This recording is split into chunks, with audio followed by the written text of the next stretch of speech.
Bien, entonces nos habíamos quedado abordando el tema de la ganancia en lazo abierto.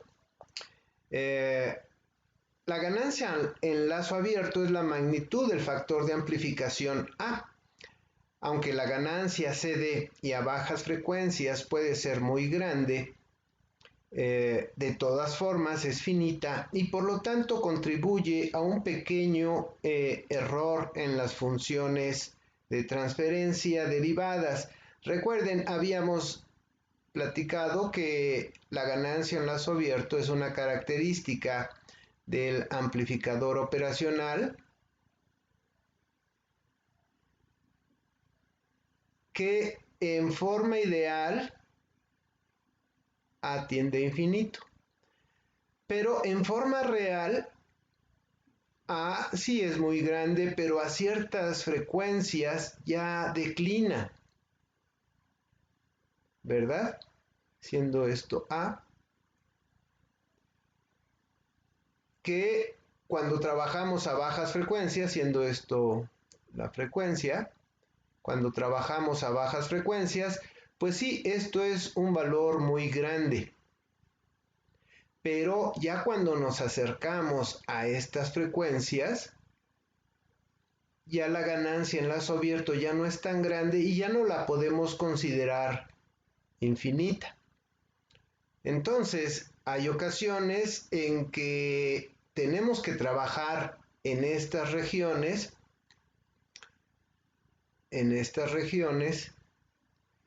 y no tenemos la posibilidad de escoger otro amplificador operacional, o si lo olvidamos, vamos a empezar a creer en espíritus chocarreros porque no se cumplen las ecuaciones de diseño. Entonces hay que estar pendientes de esto.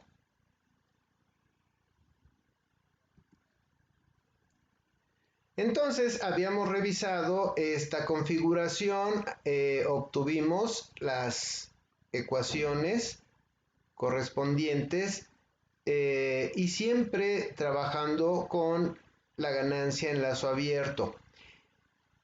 Habíamos comentado que con esta ecuación ya era suficiente para hacer diseños en frecuencias que ya están al límite de trabajo con una ganancia en lazo abierto muy alta.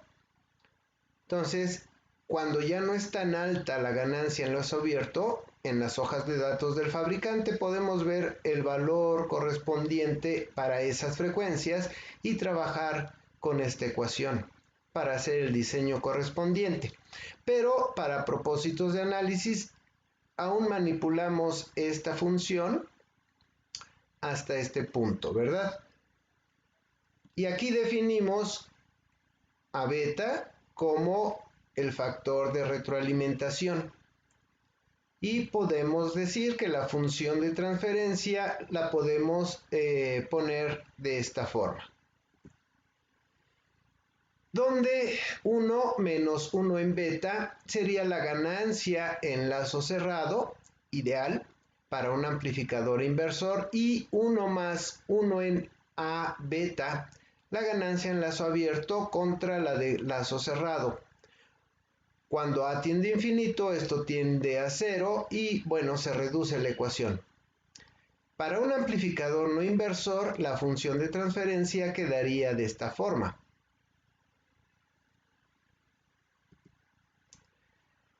Hay que notar que para ambos circuitos la ganancia se puede expresar de esta forma, la ganancia ideal entre la real, ¿verdad? La ganancia en lazo cerrado. Ok.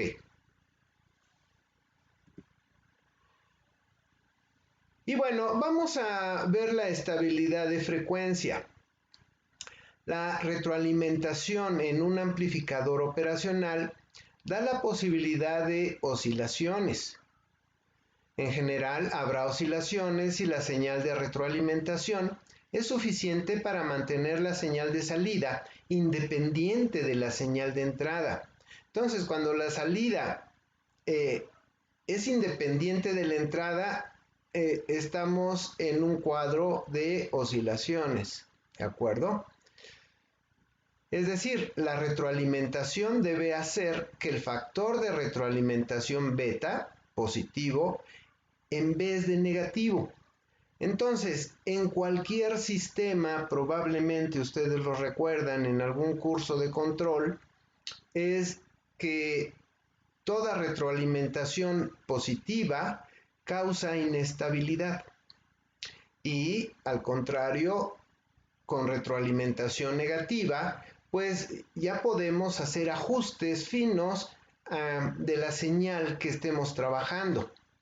Vamos a analizar, por ejemplo, este amplificador no inversor.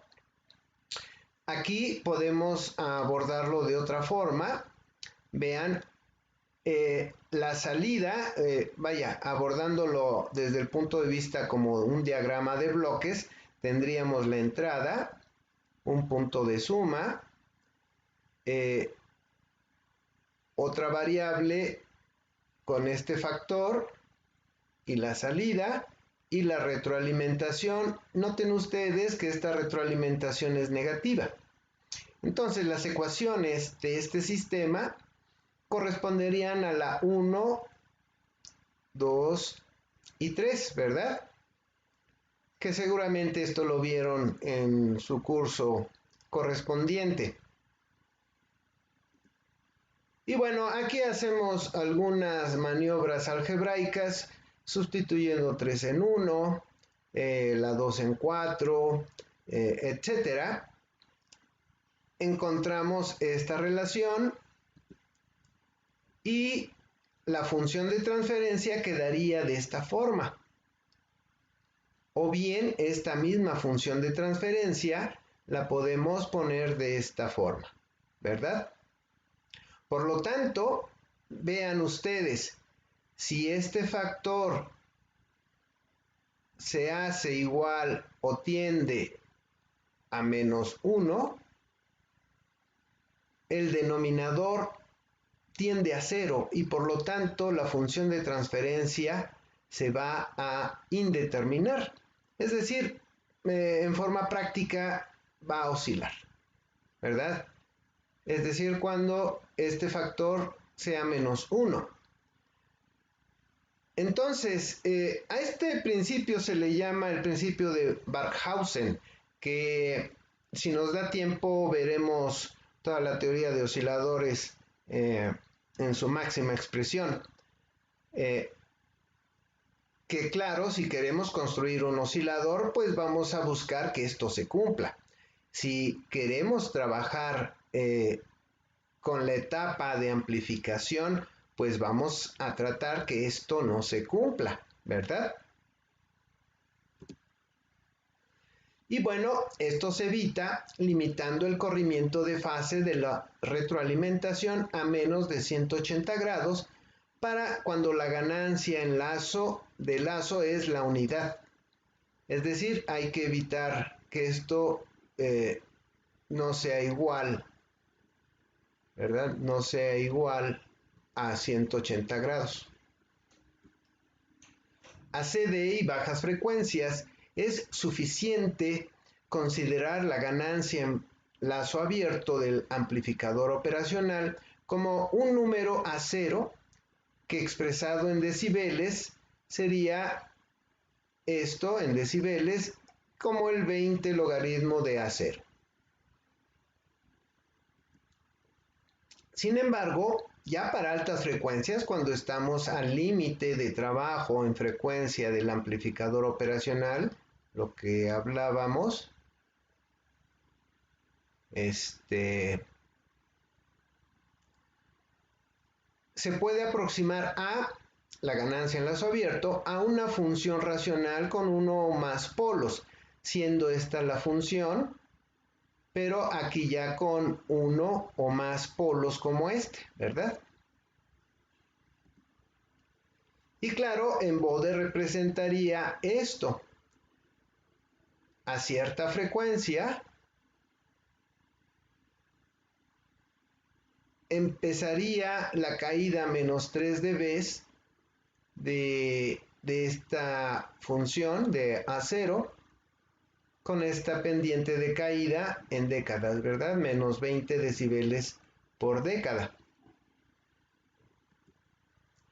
Sustituyendo esta expresión en la de G, que sería la ganancia en lazo cerrado, tendríamos este cociente, que es pues la ganancia ideal entre la ganancia real, según los parámetros de trabajo del sensor, del amplificador.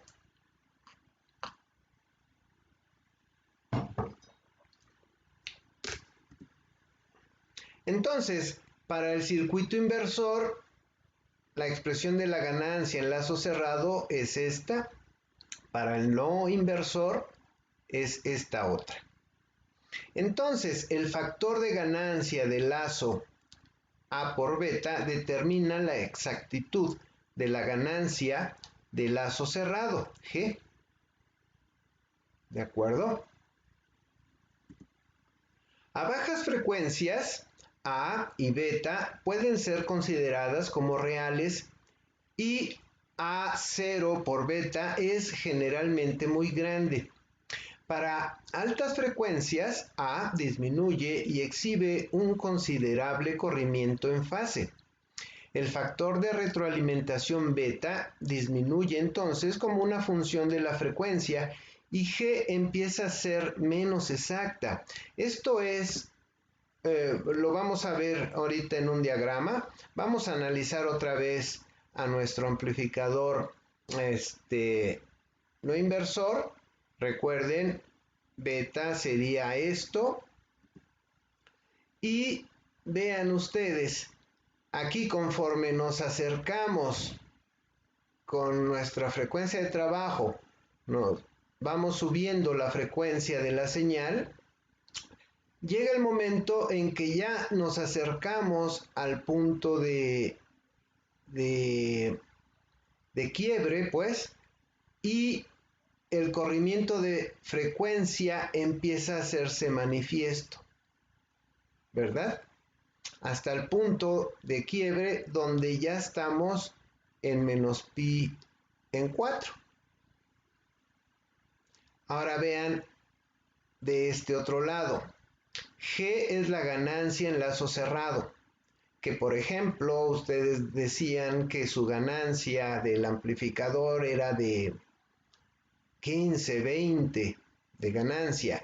Entonces, a estas frecuencias se cumple la ganancia especificada, pero conforme nos acercamos, vean, empieza a manifestarse el corrimiento de frecuencia en fase y ya en el punto de quiebre de la ganancia en lazo abierto, ya tenemos un corrimiento de fase muy superior hasta que por acá ya la ganancia en lazo cerrado también se ve obligada a caer porque la ganancia en lazo abierto también está cayendo.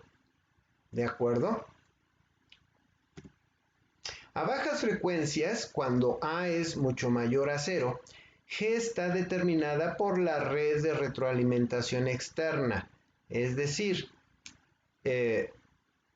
tendremos nuestro operacional,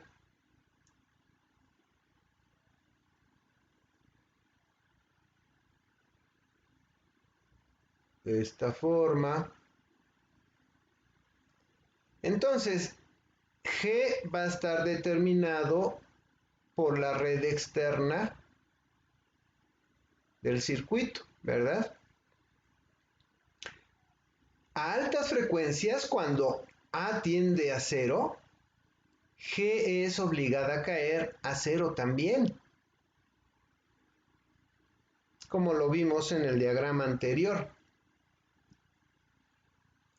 Bien, vamos a pasar a otro punto importante acerca de las características de los amplificadores operacionales, la cual es la razón de rechazo a modo común que por experiencia muchos de ustedes llegan con cierta confusión al respecto.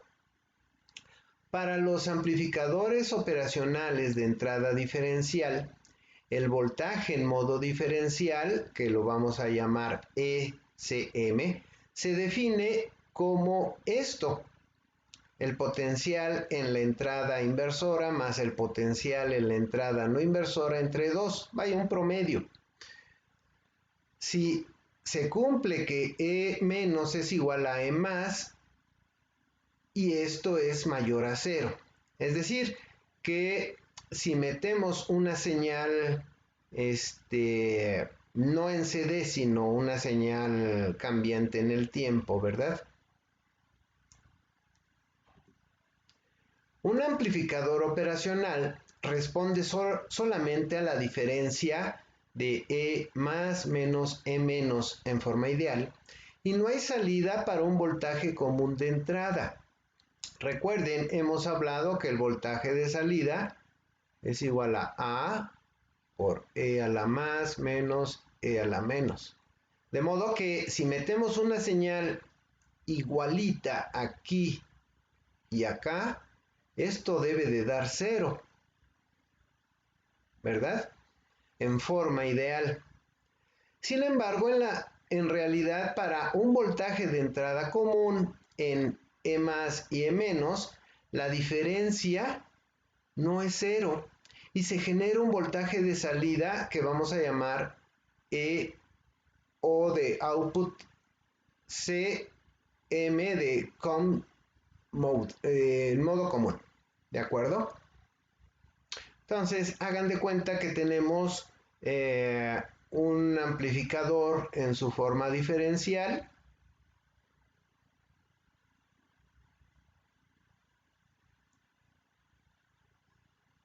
De esta forma.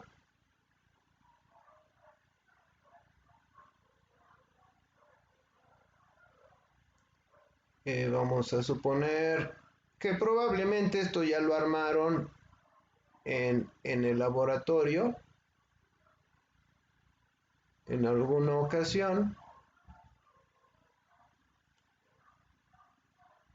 que aquí tendrían un voltaje B1, un voltaje B2, el voltaje de salida, y las resistencias, y la salida en ciertas condiciones, considerando que si esta resistencia es igual a esta y igual a esta, igual a esta, tendríamos que la salida es B2 menos B1. En forma rápida, esto lo vamos a analizar a fondo más adelante. Pero fíjense, es un diferenciador, es una entrada diferencial y una salida única. Bien, entonces vamos a considerar esto es E más. Permítanme cambiar el color de mi lápiz.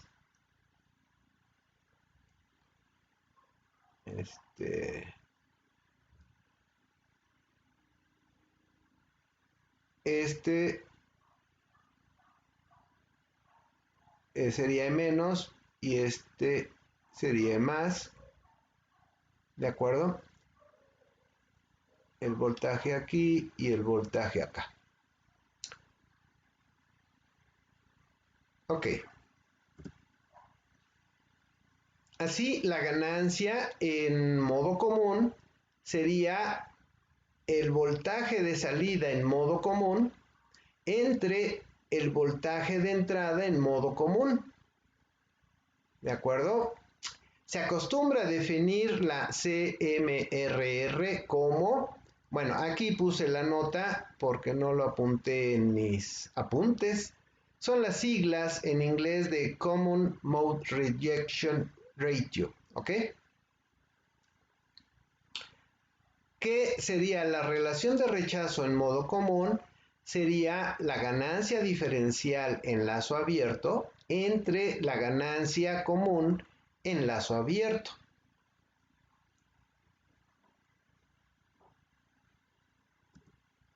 Y bueno, a ver, antes de pasar a esto, entonces, recuerden, la ganancia común en lazo abierto está definido por esto, ¿verdad? Y perdón, quizá acá les debía haber puesto que esta salida entonces sería E0CM. Bueno, esta es una M. ¿De acuerdo? Y la señal que metamos acá, déjenme hago el dibujo en este lado. Permítanme un segundo.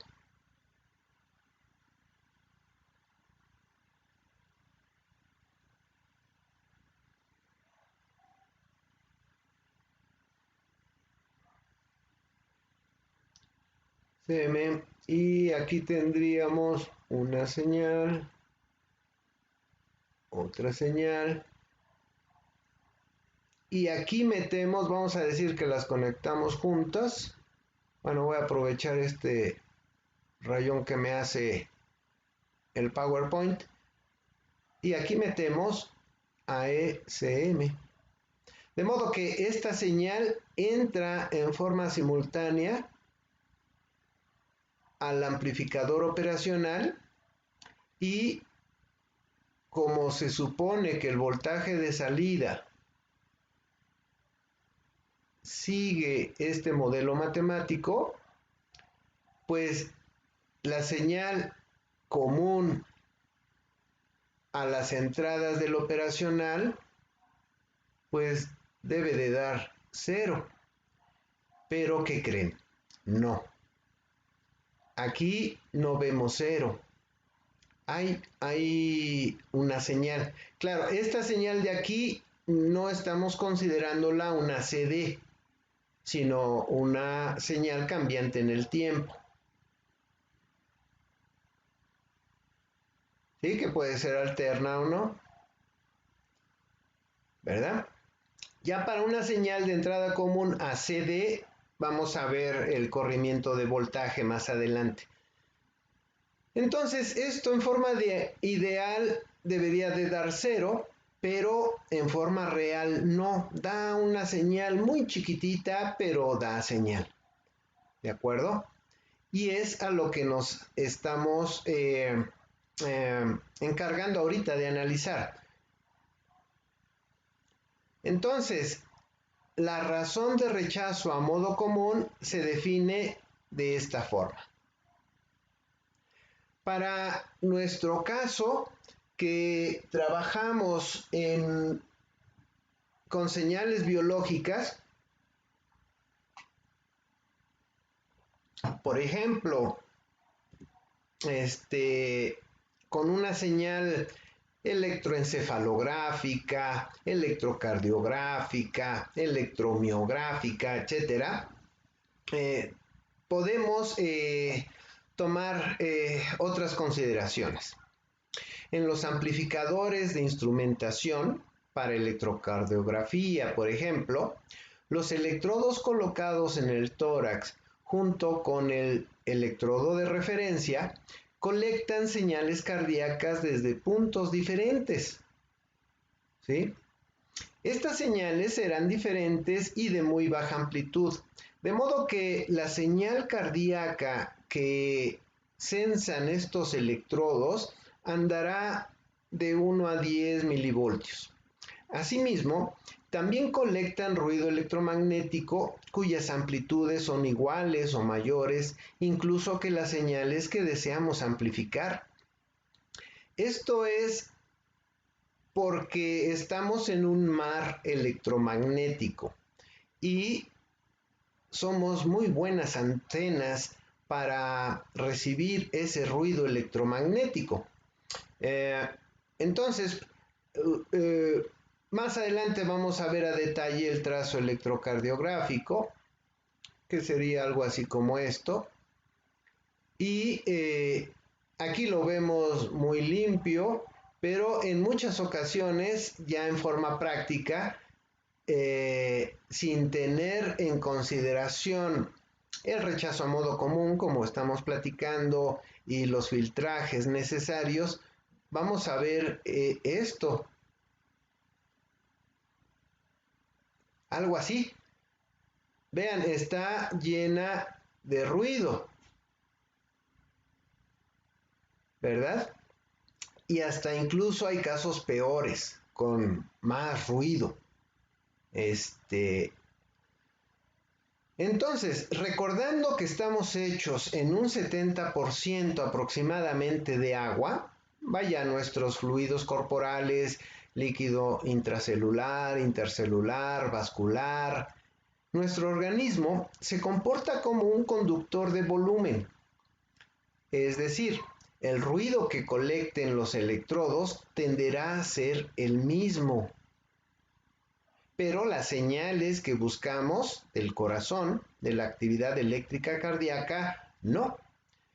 De ahí la importancia de la razón de rechazo a modo común.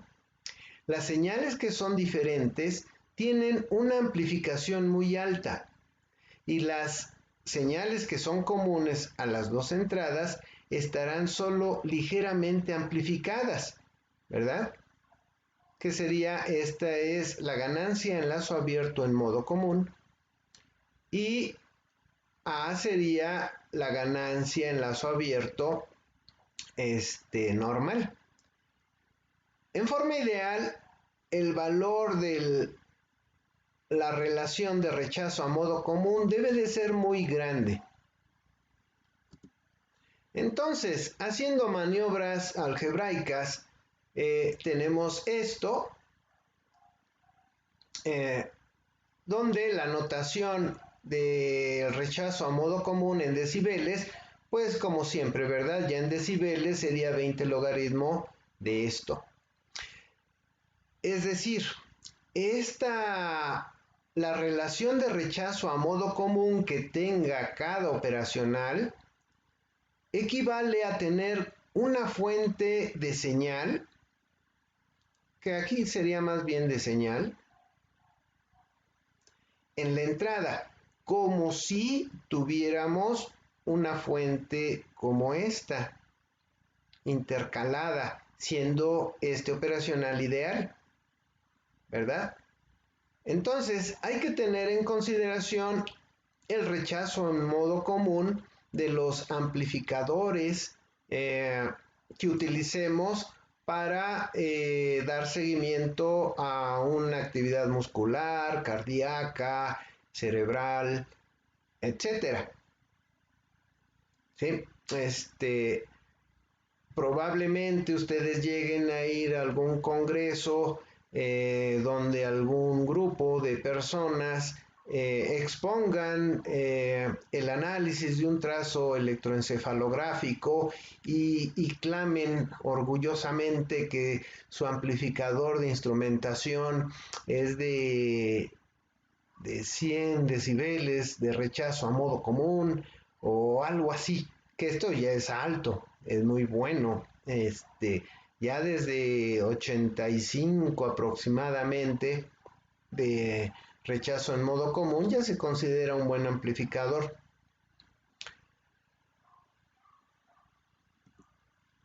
Estas definiciones no implican que A, la ganancia en lazo abierto, y la ganancia en lazo abierto en modo común sean lineales con los niveles de señal. Es decir, los valores especificados para el rechazo común son valores promedio sobre un rango especificado. Y bueno, no todos los amplificadores operacionales tienen la misma relación de rechazo a modo común.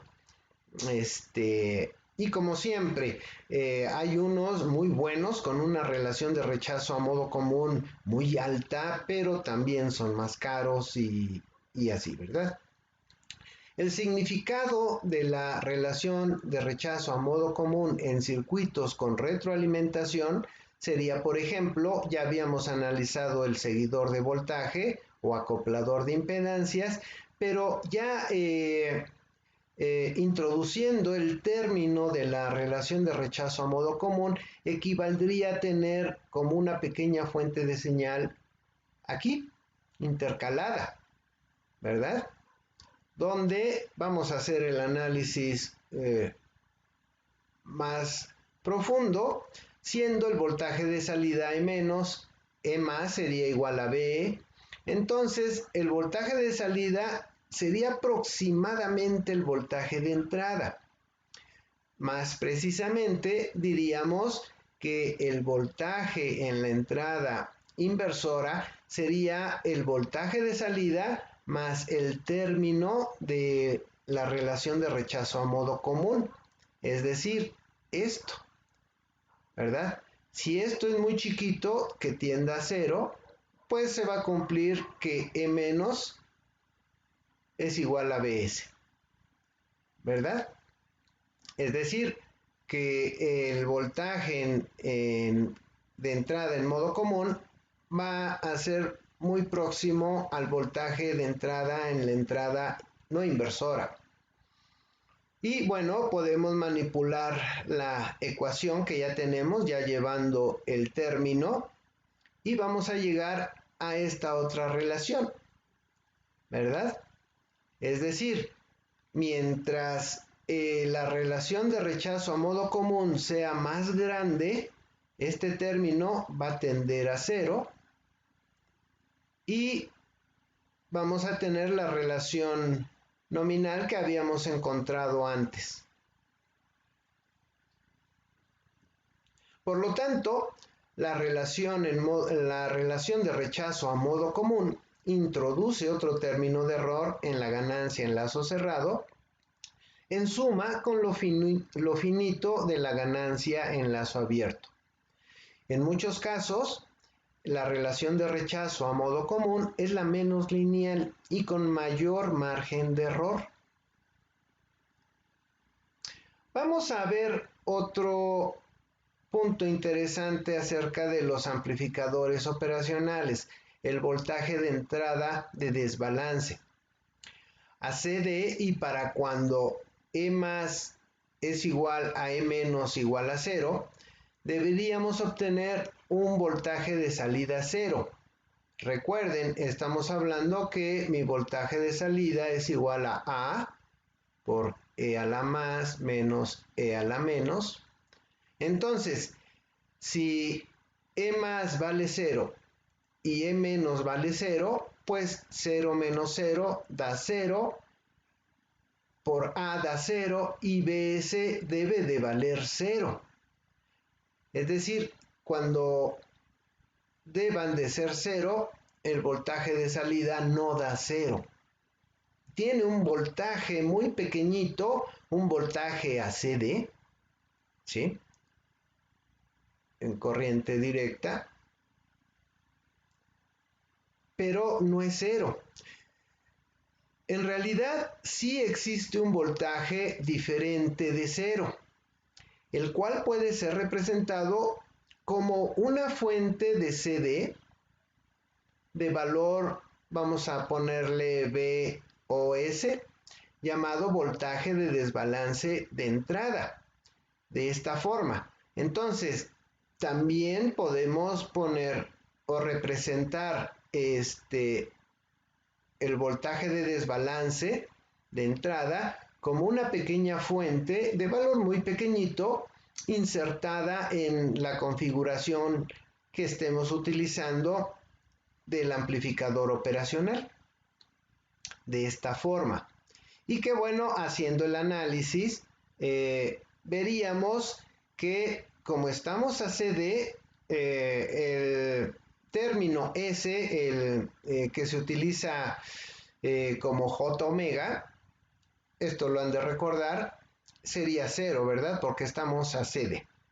Entonces, podemos decir que el voltaje de salida con una señal cuya frecuencia es 0 sería esto, ¿verdad?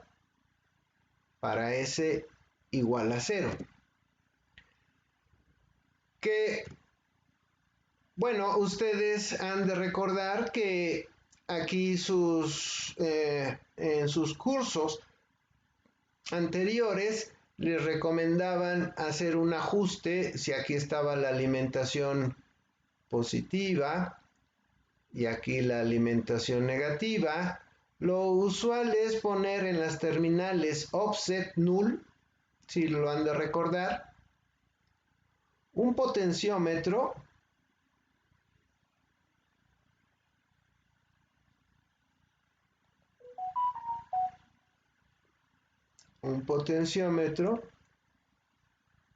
que suele ser de 10K.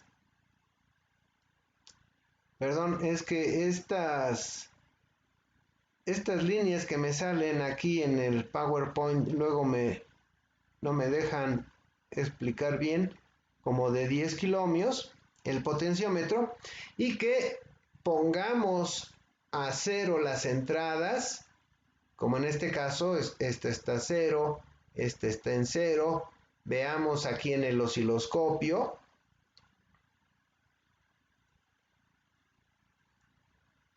Y ajustemos el potenciómetro en forma fina para que la salida a CD se aproxime lo más que se pueda a 0 voltios, ¿verdad? Y así disminuimos este voltaje de desbalance. Bien, déjenme ver, no hay comentarios, un segundo. Ok.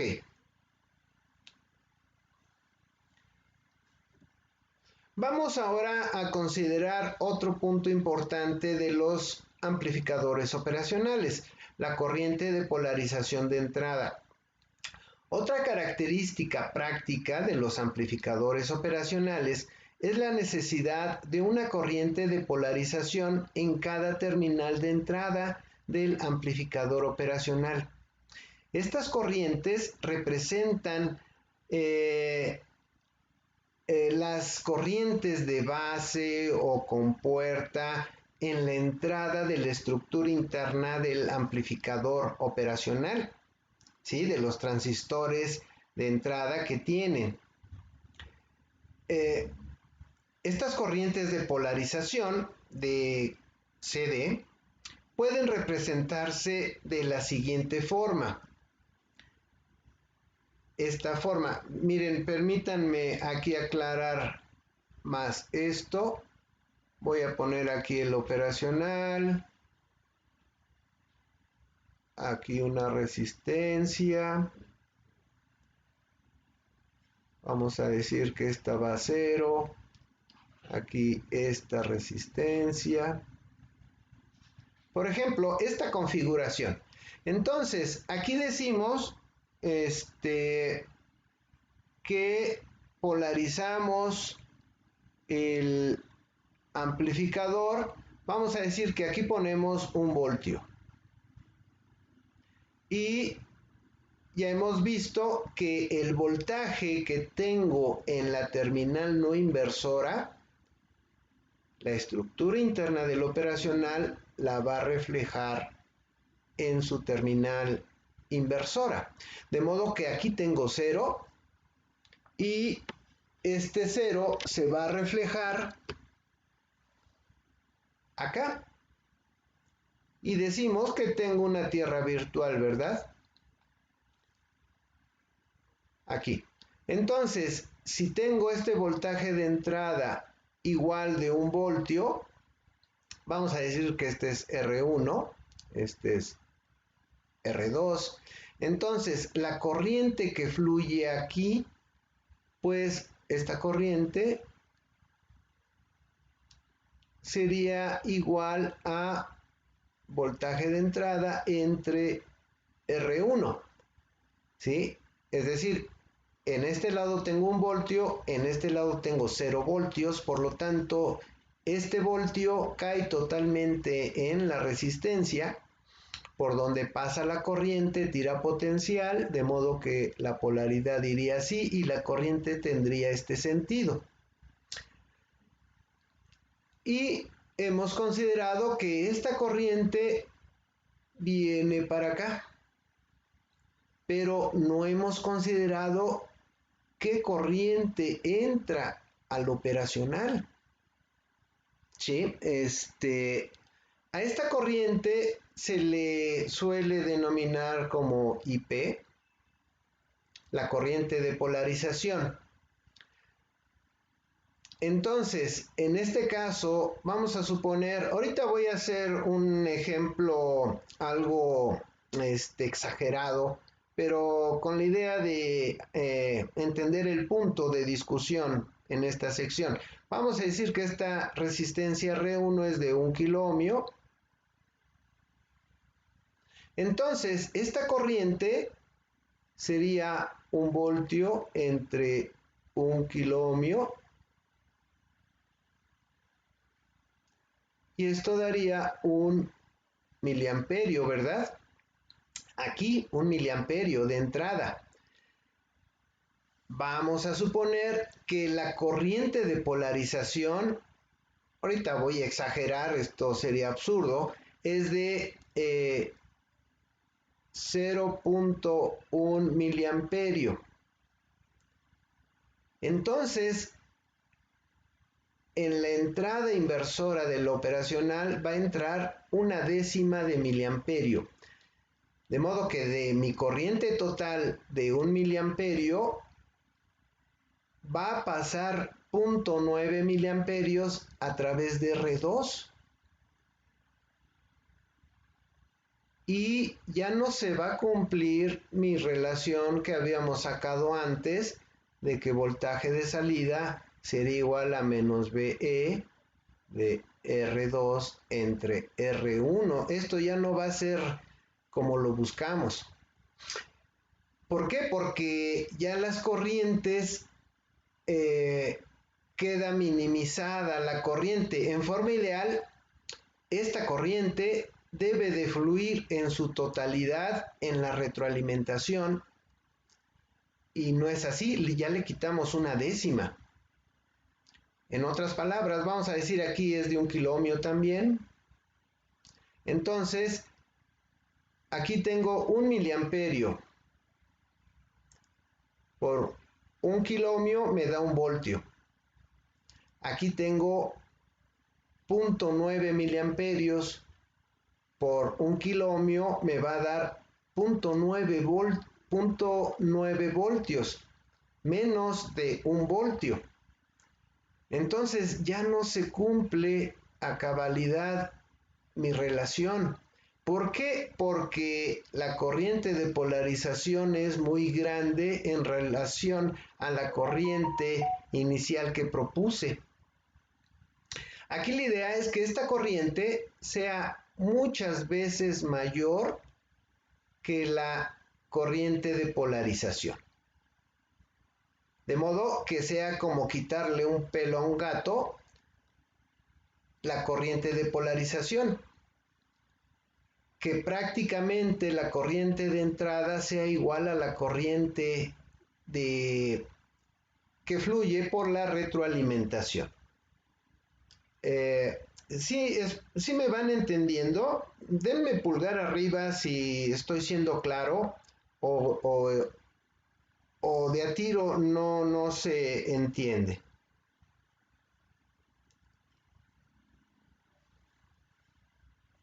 Entonces, aquí la idea, por ejemplo, del TL081, esta corriente de polarización anda aproximadamente entre 1 y 10 nanoamperios. Entonces, la idea, digamos, una filosofía de diseño mía es que las corrientes de entrada, las corrientes que yo maneje en la red externa de retroalimentación de mis diseños sean las corrientes de entrada, sean más o menos unas 10,000 veces la corriente de polarización. ¿De acuerdo? Siempre trato de buscar esto de modo que quitarle, por ejemplo, a 1 miliamperio un nanoamperio, pues prácticamente queda el miliamperio. Aquí es quitarle, como les comento, un pelo a un gato, ¿de acuerdo?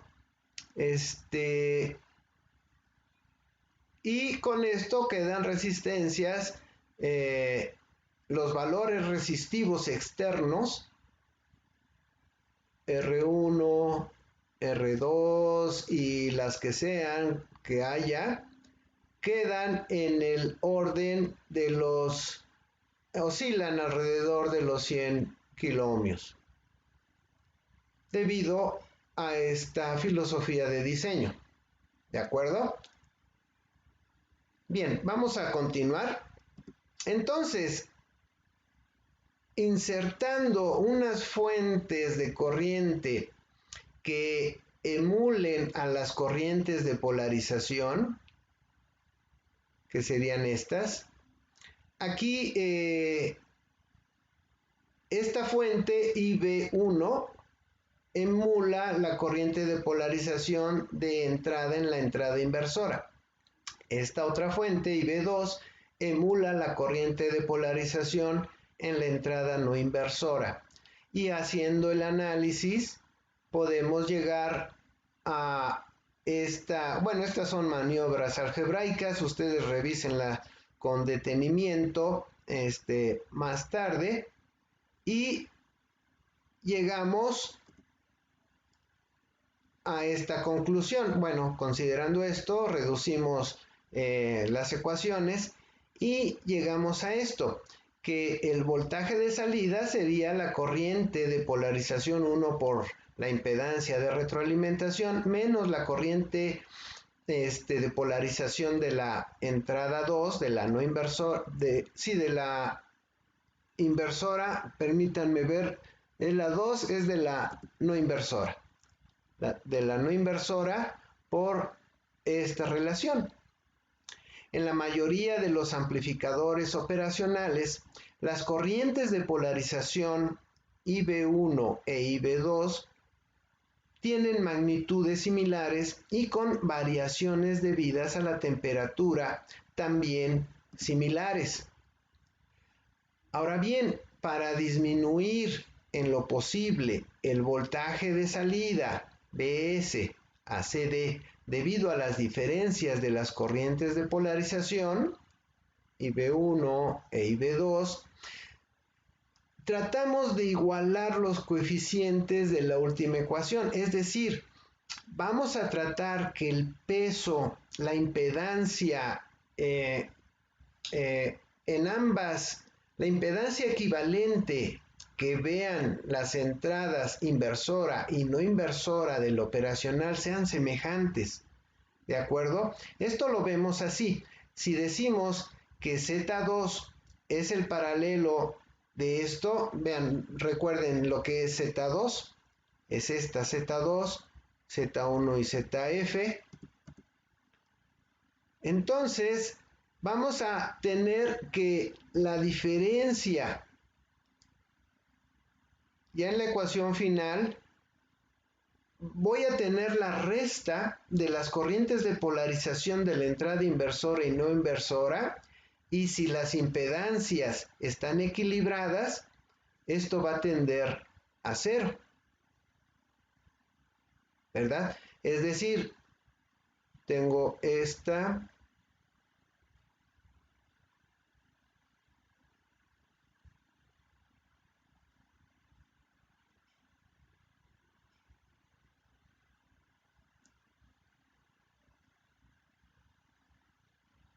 así, de modo que permítanme un segundo cambiar el color.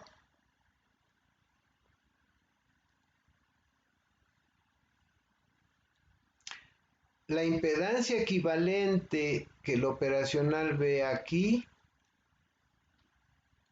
sea equivalente a la impedancia que ve acá. Es decir, que esté balanceado.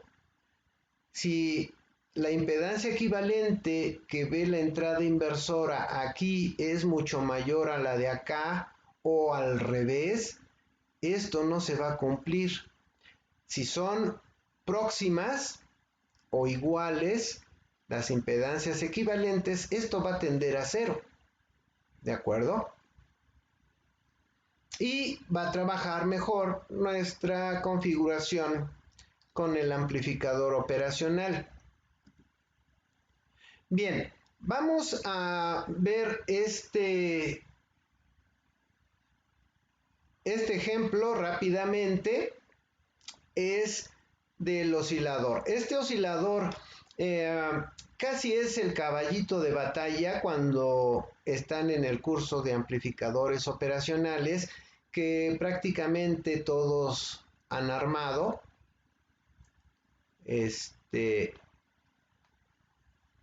Y que bueno, en muchas ocasiones se le llama oscilador regenerativo, pero bueno, este es una configuración muy utilizada, que ya muchos lo tienen en su protoboard, y cuando necesitan una señal a cierta frecuencia simplemente recalculan los valores y ya tienen su señal a una frecuencia X deseada, y sin tener que pedir el generador de funciones para usar su aplicación. Vamos a hacer un análisis rápido. Esto probablemente ya lo hicieron, y si no lo hicieron, pues se los presento. Es una configuración muy versátil, y que vamos a hacer su análisis muy rápido. Vean, aquí tenemos el modelo matemático del operacional y vamos a hacer estas consideraciones. Cuando se enciende el circuito, tenemos que E más es mayor a E menos, ¿verdad? Aquí tengo E más y aquí tengo E menos. Por lo tanto, noten ustedes, tengo retroalimentación positiva, de modo que este ya no es un amplificador, es un comparador. No va a amplificar señal, este va a comparar voltajes, ¿de acuerdo? Entonces, como E más es mayor a E menos, el voltaje de salida se va a ir a saturación positiva, ¿de acuerdo? Para saturación positiva, y sacando el circuito equivalente de esta configuración, vean, el circuito equivalente aquí de esta parte con el operacional sería este, y vamos a trabajarlo por Thevenin, de modo que esta es la carga, retiro la carga y obtengo los voltajes en este punto. El voltaje de Thevenin sería este y la resistencia equivalente de Thevenin este. Ahora ponemos la carga otra vez y el voltaje en la terminal no inversora, por lo tanto queda así. Y bueno, vamos a considerar que R1 es igual a R2, R3 a R. Por lo tanto, el voltaje de Thevenin queda así y la resistencia equivalente de Thevenin queda de esta forma. Y por lo tanto, el voltaje en la entrada no inversora sería este. Es decir, el voltaje que adquiere E más en saturación positiva, pues sería este. Y para saturación negativa, el voltaje en la terminal no inversora, cuando está saturado negativamente, sería este. De esta forma, el amplificador operacional cambiará de saturación positiva a negativa cuando E menos adquiere el valor, cuando E menos tenga este valor. ¿De acuerdo? Vean ustedes, el voltaje en la terminal E menos está dado por la carga de un condensador. ¿Sí? Aquí va al operacional y aquí en la entrada no inversora tenemos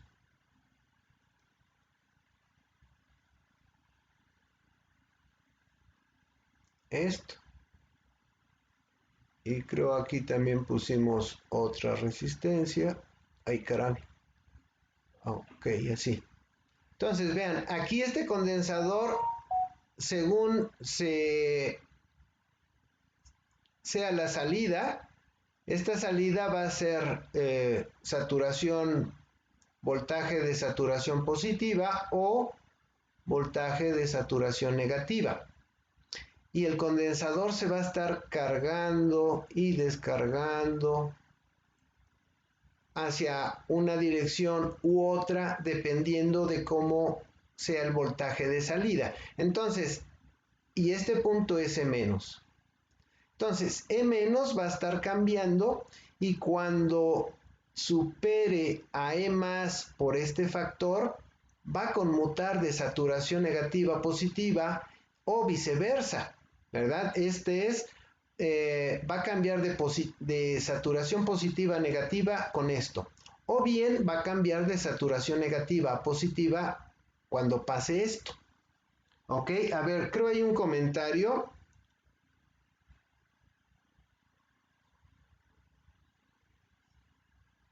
Creo se les está congelando el video.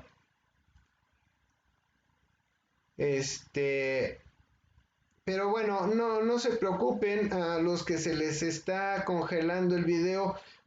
Repasen esta sesión en YouTube más tarde. Y por supuesto, a través de WhatsApp desahogamos dudas. Cuando se enciende el circuito, el condensador C empieza a adquirir carga a través de la resistencia RF. Cuando E- llega al valor descrito, el amplificador operacional cambiará de saturación positiva a negativa y el condensador se cargará al nuevo valor de el voltaje en la entrada inversora, en el cual cambiará de saturación de nuevo. De esta forma, vean, inicialmente la salida del operacional se va a saturación positiva y el condensador se carga a este valor de E+. Cuando lo alcanza, el operacional cambia de saturación positiva a negativa y ahora el condensador se carga al nuevo valor. Cuando llega a este valor de E+, otra vez cambia la salida del operacional y así sucesivamente. Esta presentación se las voy a mandar por WhatsApp también por si quieren revisarla a fondo. Entonces, recuerden, la ecuación de carga y descarga de un condensador es esta. La ecuación de carga es esta, la ecuación de descarga es esta. Considerando que el voltaje en el condensador en un tiempo t es igual a esto, para t igual a 0 tenemos esta relación que viene de acá. Vamos a llamarle voltaje inicial. Y para la 5 tau, que es cuando se considera que ya llegó a su carga final, en 5 tau, el voltaje en la terminal inversora va a ser el voltaje de saturación positivo.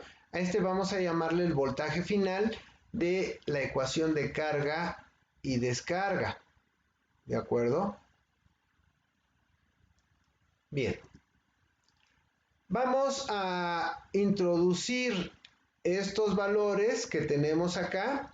Estos valores de acá vamos a introducirlos en nuestra ecuación de carga y descarga de la operación del condensador y manipulando algebraicamente, despejando el tiempo de subida y el tiempo de bajada, obtenemos estas relaciones. Si nosotros deseamos que el tiempo de subida sea igual al tiempo de bajada, se debe de cumplir que esto sea igual a esto. Es decir, que el voltaje sea igual al voltaje de saturación positiva más el voltaje de saturación negativa. Y esto se convertiría en esto. Es decir, que el periodo de la señal oscilante va a ser igual a esto. O bien, si sacamos el logaritmo natural de 0.5, sería esto de acá. De modo que esta es una ecuación muy sencilla para calcular los valores necesarios de C y de la resistencia de retroalimentación para programar a nuestro oscilador a cierta frecuencia que nos interese. Y bueno, vamos a dejarle hasta aquí. Ya aquí veríamos el convertidor de voltaje a corriente, que es otra aplicación típica del amplificador operacional. Pero esto ustedes ya analícenlo por cuenta propia. Es relativamente sencillo. La manipulación algebraica sí puede hacernos bolas, pero básicamente funciona. Aquí tenemos el análisis del diferenciador o restador, que es el que platicamos hace unos momentos, su análisis matemático, hasta llegar a su ecuación final. Si hacemos la consideración de que la ganancia G1 igual a la G2 y también consideramos que R1 igual a R2, R3 igual a R4, podemos llegar a que la salida va a ser B2 menos B1. Y bueno, eso sería todo. Y pues bueno, chicos, les agradezco su atención y muchas gracias.